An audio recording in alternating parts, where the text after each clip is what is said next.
La situación del presidente Martín Vizcarra ha tomado pues un nuevo cariz con la revelación de que otros 3 colaboradores aspirantes a colaboradores eficaces están en contacto pues con el despacho del fiscal Germán Juárez, en el sentido de establecer, ¿no?, que el presidente Vizcarra, cuando era gobernador regional de Moquegua, habría cobrado pues un soborno de 1.3 millones de soles, esta vez por la construcción del Hospital Regional de Moquegua. Esto se suma a lo que ya se había ventilado en los días pasados sobre el caso de Obrainsa, a propósito de una obra de irrigación que, según el aspirante a colaborador eficaz, habría implicado un soborno adicional de 1 millón de soles. Así estamos, vamos a conversar con el ex procurador anticorrupción José Ugaz, por supuesto abogado penalista, a quien le damos la bienvenida. ¿Cómo está usted, José? Gracias por estar con nosotros. Buenas noches, Enrique. ¿Cómo está? ¿Qué tal? Bien, gracias. El presidente Martín Vizcarra niega todas las acusaciones, pero evidentemente esto pasa de castaño a oscuro. ¿Cuál es la situación en un momento como este, donde ya se tienen aspirantes a colaboradores que hacen estos señalamientos tan concretos? Bueno, creo que es una situación seria, ¿no? Primero por la cantidad, son 3 ya, hace una semana era uno solo.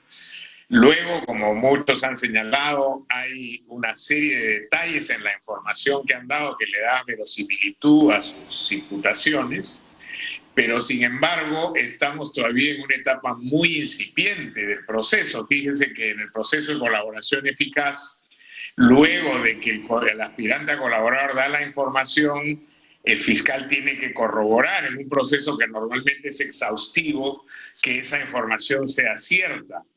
Acabamos de escuchar hace un momento al fiscal Vela señalando, por un lado, que la explicación de por qué recién estos aspirantes a colaboradores que tienen 2 años en ese proceso recién entregan esta información ahora, es porque el fiscal Juárez aparentemente les iba a negar la solicitud de colaboración porque no habían entregado nada relevante. Entonces eso genera ahí un halo complejo sobre el contenido y la importancia de esa información. Y por otro lado, lo que ha señalado también el fiscal ahora es que el fiscal Juárez lo que está haciendo es extraer del proceso de colaboración las declaraciones referidas al presidente Vizcarra para abrir una investigación independiente en la que esta sea el inicio para que el presidente pueda también ejercer su derecho a la defensa, porque en el proceso de colaboración eficaz él no puede participar porque no es parte de ese proceso, ¿no? Claro, efectivamente, lo primero que usted señala con respecto a, ok, no diste información, entonces no te voy a dar, y en ese momento reaccionas, ¿no?, entregando una bomba, ¿no?, como esta, efectivamente llama la atención. Pero, a ver, ahí nos ponemos en 2 situaciones, ¿no? Porque una es, primero, un aspirante a colaborador eficaz no se pone la soga al cuello si estaría entregando información inexacta o falsa que compromete en este caso al actual primer mandatario de la nación, que evidentemente pues no lo vamos a negar. Siempre para un fiscal puede sonar, digamos, sumamente estimulante tener esa información. Y número 2, ¿no pondría en juego esto en riesgo la figura en general de la colaboración eficaz? Bueno, siempre hay el riesgo de que el aspirante a colaborador mienta, entregue información falsa o quiera desviar la atención sobre los delitos que ha cometido. Eso ha ocurrido desde que logramos nosotros que se aprobara la ley en la época de la Procuraduría ad hoc de Fujimori y Montesinos. Nosotros tuvimos varios colaboradores notables de público conocimiento, pero muchos otros a los que finalmente no se les dio la colaboración porque traían información que no era válida y en algunos casos incluso era falsa. En esos casos la ley prevé cuál es la sanción que se le va a aplicar al aspirante. Primero, evidentemente, se le niega la colaboración, pero en segundo lugar también se le agregan responsabilidades penales por el intento de fraude. Aquí lo que genera un halo de sospecha es alguien que durante 2 años ha estado hablando con el fiscal y le ha ocultado, si fuera esto el caso, le ha ocultado información de gran valor. Quiere decir que no ha estado actuando con la lealtad que debe estar de la mano con un proceso de colaboración. Y eso ya genera una cierta circunstancia extraña que con mayor razón ahora exige que haya mucha acuciosidad en el proceso para corroborar esa información. Ahora, en mi opinión, uno de los factores más críticos es, y no estoy diciendo nada que ya la prensa no haya incluso puesto con nombre y apellido, es la inclusión como aspirante a colaborador de un exministro, como es el señor José Hernández, que fue ministro de Agricultura durante el periodo de Kuczynski, que como hemos visto en material que ha ido circulando en las redes, es quien llevó en realidad al señor Vizcarra a la campaña de Kuczynski, es decir, era muy cercano. Y según lo que señala esta versión, él habría sido de alguna manera un intermediario que le recordaba en el caso de la empresa ICSA, ¿no?, el pago de este soborno y que incluso habría recabado parte del dinero.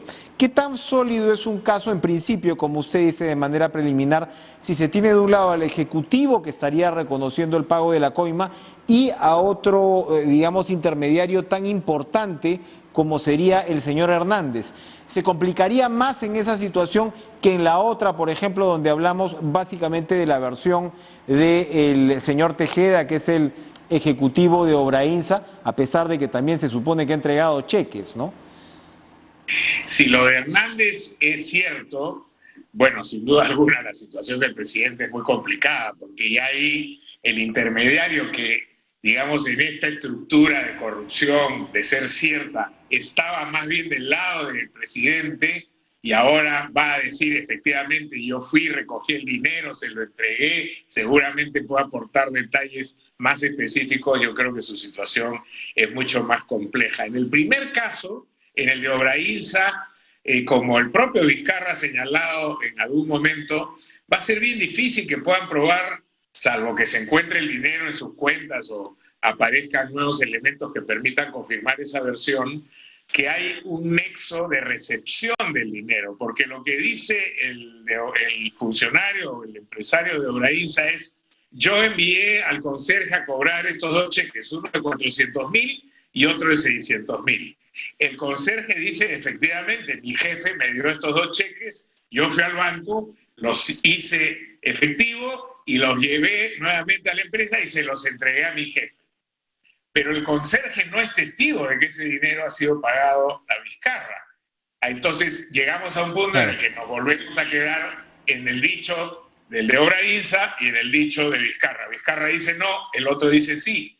Si no hay algún elemento de corroboración adicional o no aparece ese dinero vinculado a las cuentas del presidente, entonces no es tan consistente la denuncia. Claro, pero el caso Hernández por eso sería distinto, porque es un actor que aparece, ¿no?, ahí, que va más allá de la versión sencillamente del ejecutivo corruptor, por decirlo de alguna manera. Sí, no, yo creo que si la versión, como repito, de que Hernández está afirmando estos hechos, yo creo que ahí sí la situación se le pone muy complicada al presidente, salvo que él demuestre que Hernández está mintiendo, que tiene alguna razón para mentir y que esto que está afirmando no es correcto. Las competencias de los fiscales. Ahora mismo el señor Vela también está reclamando que Juárez puede investigar, como usted decía, ¿no?, bajo esta figura al presidente, pero ya la fiscal de la Nación le había asignado, en pocas palabras, al doctor Elmer Chirre, porque señala pues que esta prerrogativa de investigar a un presidente en ejercicio que le tocaría a la fiscal de la Nación no aplica, porque este delito se habría cometido cuando el señor Vizcarra era gobernador regional, es decir, no tendría todo el blindaje para este caso. Pero parece ser que el señor Vela pues insiste. ¿En qué va a terminar? ¿Esto puede terminar en otro choque de trenes dentro de la fiscalía? Bueno, se ha generado ya una situación que desde mi punto de vista no ayuda a la imagen del Ministerio Público y que genera innecesarias suspicacias. Acabamos de escuchar en el transcurso del día de hoy a personas, autoridades incluso, que dicen que ya ellos perciben que la fiscal estaría comprometida para tratar de encubrir hechos y que esta movida es una movida para bajarle la llanta de alguna manera al equipo especial y favorecer al presidente. Usted sabe que somos un país de conspiraciones y más aún en un momento de alta exacerbación política y confrontación como la que estamos, todo se presta a las conspiraciones, a estas tesis en las que se empiezan a barajar hipótesis con o sin fundamento. Lo cierto es que la fiscal de la Nación, si iba a tomar la decisión que ha tomado, que desde mi punto de vista no parecía la más correcta, porque si esta información surge en el proceso de colaboración, con un fiscal que ya tiene 2 años haciendo esta investigación, que ha generado una relación con los que la entregan y que conoce además el tema del Club de la Construcción, probablemente mejor que nadie por el tiempo que tiene trabajando en ese caso, ahora quitarle esta parte, desgajar esta parte de la información para dársela a un fiscal que va a empezar de cero, no parecía lo más práctico y apropiado en términos de eficiencia en el tiempo. Y, como repito, al tomar esa decisión además ha generado ya el cuestionamiento de los conspiracionistas, digamos, diciendo, bueno, aquí debe haber una doble intención, seguramente quieren favorecer a alguien, etc. Entonces, no era el momento para generar este ruido ni esta suspicacia, y en todo caso, si iba a tomar la decisión, hubiera sido adecuado que saliera en una explicación al país de por qué están ocurriendo estos hechos por orden administrativo, por mejor asignación de recursos humanos, etcétera, etcétera, y evitar que se genere esta sensación de sospecha, ¿no? Para terminar, en el minuto que nos queda, José Ugaz, usted por supuesto participó centralmente en los procesos de Fujimori, luego ha estado al frente de organismos importantes que precisamente lidian con el tema de la ética, de la lucha contra la corrupción, y esto en realidad nos deja desolados. Todo este proceso que hemos vivido, ¿no?, en los últimos tiempos y que sin duda tiene una suerte de corolario con esta situación que, como usted señala, habrá que investigar muy seriamente, deja de alguna manera perplejo al electorado, y uno teme que el cinismo nos termine por ganar ya el próximo año. Complicada la situación para la democracia peruana. Su opinión, por favor, al respecto. Mire, muy rápidamente. Primero, esto es la prueba más clara de que la corrupción en el Perú no es episódica, es sistémica, es estructural. Todos los últimos presidentes elegidos democráticamente o que han accedido al cargo en una democracia están bajo investigación, presos o suicidados por temas vinculados a la corrupción.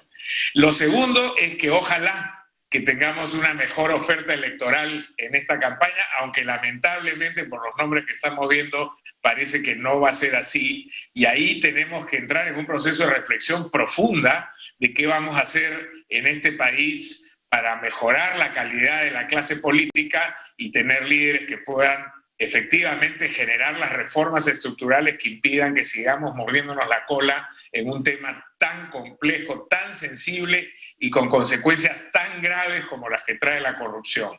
Desgobierno, inestabilidad, falta de inversión, falta de confianza en las autoridades, y todo eso, por supuesto, tiene que ver con el bloqueo del desarrollo, incluso por la violencia de la inseguridad ciudadana. Ciertamente desalentador, y ojalá nos sirva, como usted dice, para que este proceso reflexivo ciudadano dé mejores frutos a partir del próximo año. Gracias, José Ugaz, por acompañarnos esta noche en Cara a Cara. Vamos